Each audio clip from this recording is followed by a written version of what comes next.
I'm Maureen Petrosky, and I'm an entertaining expert. And there's nothing I love more in the fall than hanging out on my porch with my friends and having a good drink.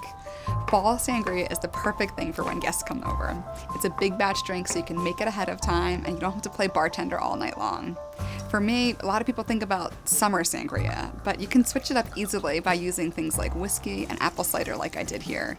And I love using the Jack Daniel's Single Barrel Select because it's rich and robust and it's perfect for fall.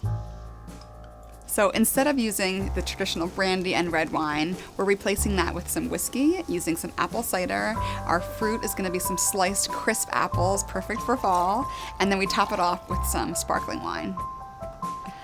Apples are perfect for any fall menu because you can use them for appetizers, desserts, and even drinks. And as an appetizer, it's as easy as just slicing some crisp, sweet apples, pairing it with some brie cheese on a crostini, drizzling it with a little bit of honey. It's delicious and it's gorgeous.